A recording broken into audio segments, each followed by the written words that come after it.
What's going on, everybody? It's me again, and I'm here back with Batman Catwoman, the series. We're on issue number 5 now. 5 issues into this long, dull, boring series. If you're wondering why I keep buying it, it's because I hate myself. Well, no, not really. Well, yeah, but no. I really like Jim Lee's covers, and I also really like Clayman's artwork. So, Batman, Jim Lee, Clayman, Tom King is just a side effect of that at this point. If I want to get good artwork on a Batman book, I'm going to have to get Clayman. Unless you want to get that thing that, what's his name? Andy Kubert is working on. I don't know who the writer is for that one, but I want to get that one because the artwork in it is insane. Not necessarily Andy Kubert, who is a solid artist, but Sandra Hope's ink over Andy Kubert.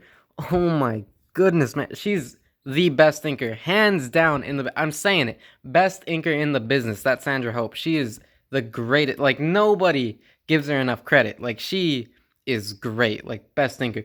Better than Lee, better than Scott Williams, better than all of them any time of day. But anyway, I can't exactly get all these books because, like, this is $5. Getting 2 of these would be $10, and I mean, y'all can do math. It's like 15, 20. I mean, you want to get 4 books, it's $20, and that's only if they cost $5. DC's overpricing everything. Everybody's overpricing everything to make up for lack of sales. It's basic economics.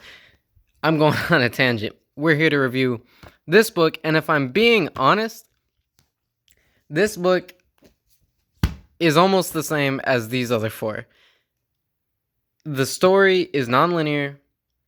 Virtually nothing happens, and it seems like Batman's in less and less and less every single issue, because in number 5, this one, he's in 2 pages and has 0 speaking. In Batman doesn't speak once in his own book and is only seen once in one 2-page scene. So let's get right into it. Nobody cares. It's bad writing. Of course, we open up, and what is it? No dialogue at all. It is jingle bells. Again, if Tom King wants to write movies, that's great. Go write movies, but get out. Get out of here, man. Like, you don't belong here. So it's Harley Quinn, and she's like, you killed the effing Joker. I'm gonna kill you. And if you remember, we left off last issue number 4, with, what is it? Here it is. They argue on a rooftop because Catwoman didn't tell Batman about the bomb that Joker planted, and she lied to him about an actual terrorist attack. So him being Batman, he has to stop that, but her being his wife, she should probably tell him that the Joker, who she's basically cheating on him with, is gonna blow up an ice skating rink on Christmas. So he's understandably upset, and for whatever reason, she tells him to F off and jumps off a roof, and there he is, all sad and lonely. It gets almost abusive in this issue. Like, honestly, this isn't romantic at all. So she's drunk at a bar, getting plastered, and then she has this dialogue with the bartender, and he's like, oh, well, how are you gonna take the shells out if it's over here and you're over there? And she's like, oops, I forgot. I already did it. Oh, wow. Got me again, Tom King. Didn't see that one coming from 30 miles away. So then, exactly what she says is gonna... Because she's a master strategist, like that in the Batman lore. She went away for 7... Wait a minute. I'm thinking of the wrong character. And then he swings, she ducks, and she is eating while she cracks it over his head. Yeah. This doesn't work. I know it's a comic book, but smashing a bottle over somebody's head doesn't work like that. And she gets drunk, and basically this entire time, she's cussing out Batman while drinking and drinking. And so we get another half-naked scene with her. There's at least one every issue. So for you weirdos out there that want to have one, there it is.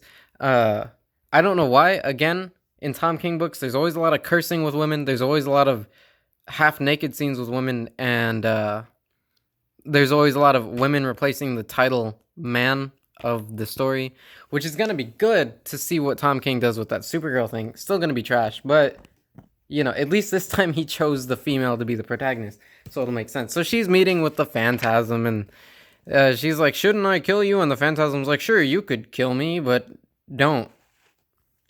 Pretty much. So she meets Harley Quinn, or Harley Quinn goes up to her. They're both like, I don't even, it's not really established how old they are. It's just established that they're old. Harley Quinn puts on a mask and wants to kill her. And they get into the. You know, I noticed this. Look at this artwork. I love Clayman to death. But look at. Is it just me?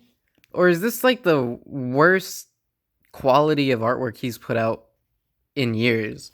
And I'm not saying that as an insult because you're talking about quality that's like way up here. Worst could just be average, right?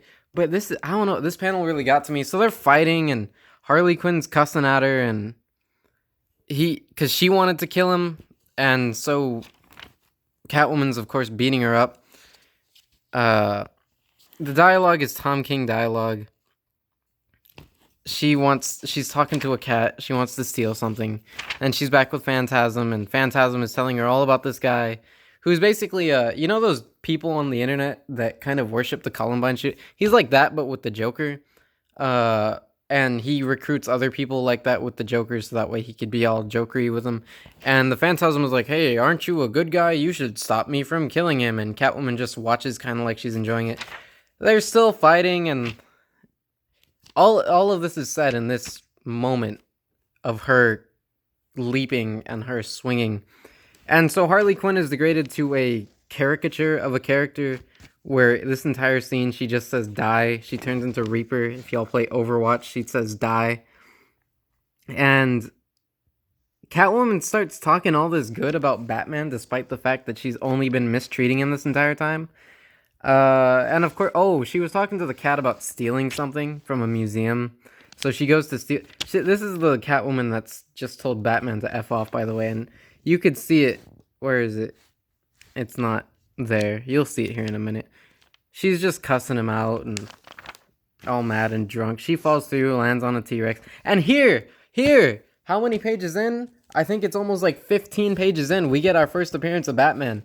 And what does he do? He picks her up and takes her home. And as he's doing so, as he's saving her butt, literally, she's cussing him out. She's been saying this the whole time, by the way, throughout the entire issue.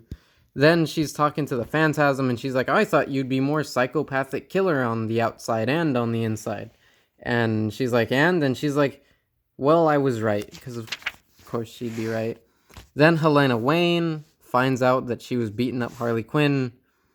And she ends it with this great one-liner. The world is full of crazy lettering, I'll tell you that.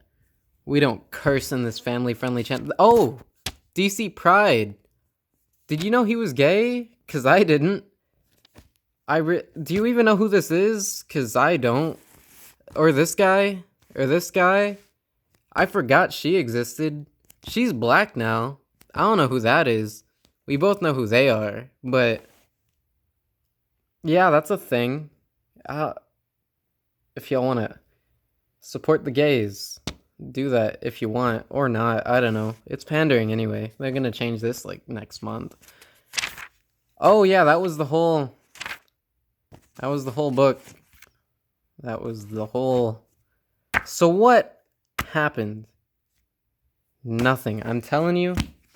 Somebody's got to collect these, all 12 of them, and then mail them to wherever Jerry Seinfeld lives and tell him, hey, sorry, I just ate. Somebody should tell him, hey, you've been working your entire life to try and find a way to make a show, to make a series, to make an anything about nothing. And they need to tell him that this doofus Tom King beat him to the punch, and he's like half his age. He's half his age.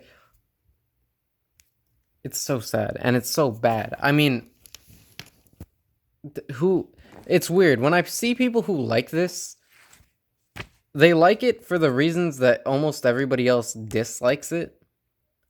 And if you really look into them, and I don't want to make any general statements because I don't like general statements, but I'm going to make one right now.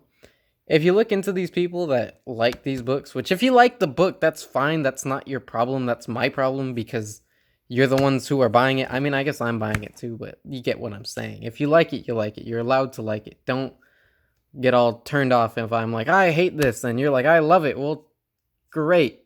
We can still be pals. A majority of the people that I see on Twitter that like Tom King's stuff, they just like it for the reasons that I don't like it, and most people don't like it. But then you kind of look into them and you realize, oh, these people don't really read comic books. They read Tom King, but they also don't pick these up. They don't pick up the floppies. They pick up the trade paperbacks, which is why you'll notice they've been doing the midway trade paperbacks. Like with Strange Adventures, they put out the 6-issue trade paperback. Then they're going to put out the next 6 issues. Then they're going to put out the full thing for a total of 3 trade paperbacks whenever the Mr. Miracle timeline. You would have to sit through all 12 of them and then wait like 6 months for the trade. Because I remember waiting for that trade to come out. Oh, it's right here. That was back whenever DC got its thing with Barnes & Noble. So you had to wait like 6 months. You had to wait the 12 months that it took this to come out. Then you had to wait the 6 months for the trade. So that total of like 18 months, a year and a half for that. Now you can just wait 6 months, get the trade, 6 more months, get the other trade, then a couple more months and get the full thing. I don't know who'd want to get the halves. At this point, these aren't even coming out monthly either. If y'all didn't know, they're coming out bi-monthly because the editing staff at DC is garbage. If they even have an editing staff anymore, ooh, roasted because they laid off like all their staff. Yeah, no, I mean, honestly, I think the biggest problem right now in comics is editing. It's not happening. Nobody cares. They're allowed to put stuff like this out. They're allowed to have the title character only show up for 2 pages in 1 issue and have 0 speaking dialogue. He does nothing in this issue. Nothing. It's awful. I mean, it's just not good. And if Tom King wants to write independent stuff, that's great. He can do that with an independent character. It's just he's not. He's doing that with Batman. So you have the editors who are letting this stuff get put out. Then with all 3 of his series, they're going to bi-monthly. It's 1 every other month because the art team can't keep up with it. Look at Strange Adventures. You have 22 pages, right? 22-page floppy, split in half between 2 artists. 2. Now, I'm not going to say that their art is here or there, even though Mitch Garrett's all he does is trace anyway. But you have those 2 artists that are on 1 book, so they only have to do 11 pages, which means that they could do 1 page every other day for an entire month. It could take them 2 days to do 1 page, unlike the Todd McFarlane way, which is 1 page a day for an entire month to get 1 floppy out every single month. Not to mention the manga schedule, which, that's overkill. But come on, you're doing half a book and you can't even get that out every month, and the editing team is doing nothing about this and they're just letting it happen. For Clay Mann's case, he's doing this all on his own. So if the standards are that low and his quality is so high, I'll give Clay Mann a pass. But the rest of the artists, like, it's a joke. So I'm getting heated, and I should probably save that for another video. But yeah, that was the issue. That was the review. Hope you guys enjoyed. Hope you guys love listening to my opinion. I mean, if you didn't, you wouldn't be watching. Anyway, be sure to like, comment, subscribe. Tell me if you like Tom King. Tell me why you like Tom King. Maybe we could shake hands about it. And yeah, that's about it. Oh, go follow my Instagram, BatOtter157. Post my artwork, which is, not gonna lie, better than Jim Lee. Not to flex or anything. I'm the best artist out there. So yeah, definitely go check that out. Again, subscribe, like, comment, do all that stuff. And I'll see you guys in the next video. Peace out.